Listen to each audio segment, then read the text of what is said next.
All right, let's talk about something that can totally make or break any app or website you use. But, it often flies completely under the radar. We're talking about the small stuff, the tiny, unseen details that are the real difference between a good design and a truly great one. Have you ever used an app that just felt right? You know the feeling. Everything's smooth, it's responsive, it's just a joy to use. Of course you have. And I'm sure you've used the other kind too. The ones that don't necessarily crash, but they just feel clumsy, frustrating, or, yeah, kind of broken. What's the deal with that feeling? That's exactly what we're going to get into.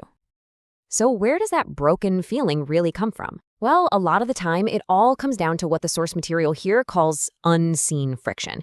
And that's basically all the tiny little roadblocks that get in your way as a user. And to be really clear, we're not talking about your app completely crashing or some catastrophic failure. The real culprit is usually a whole bunch of tiny, almost unnoticeable problems that just pile up.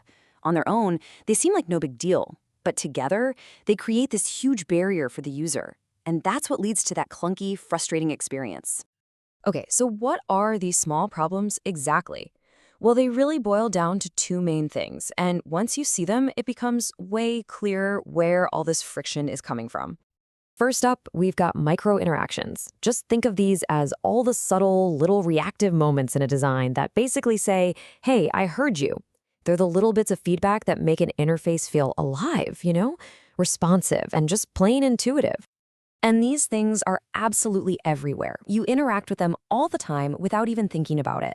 You know, the way a button animates just a little when you press it, or how a link changes color when you hover your mouse over it, or that little spinning wheel that tells you something's loading, or the checkmark that says, yep, your message was sent.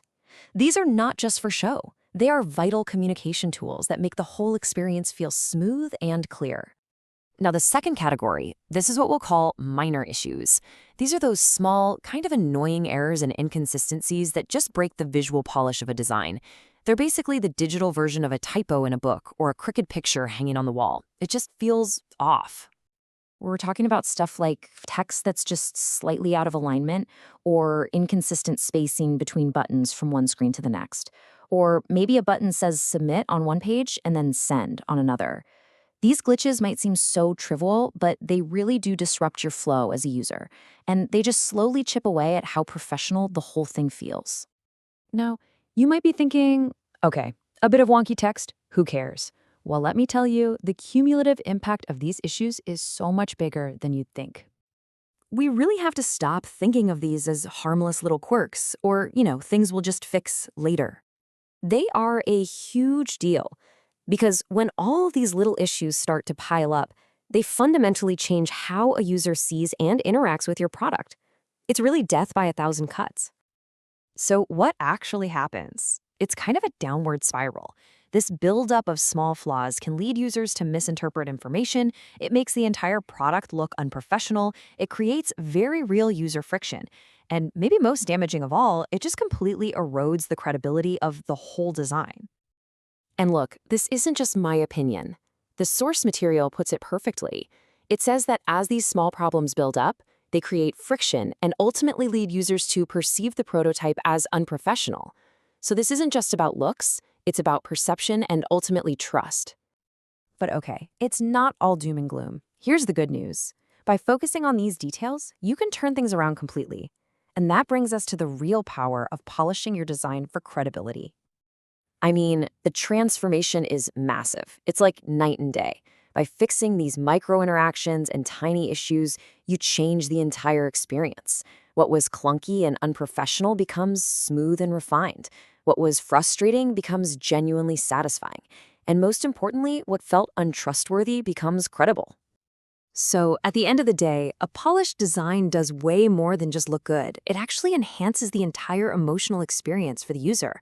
That attention to detail builds a really powerful sense of trust, and it creates real satisfaction. And when you're showing off a prototype, that polish is exactly what gives it the credibility it needs to be taken seriously. So, how do you get there? What's the game plan? Well, it's actually pretty straightforward. First, you just have to go through and meticulously review every single interaction, every visual detail. Then, you systematically hunt down and fix all those little glitches and inconsistencies. The goal is to consciously build an experience that feels high quality and professional from the moment someone opens it. And that really brings us to our final thought here. As you look at your own work, ask yourself this question: have you built something that's just functional, or have you built something that's truly trustworthy? Because as we've seen, the difference often comes down to those tiny, unseen details.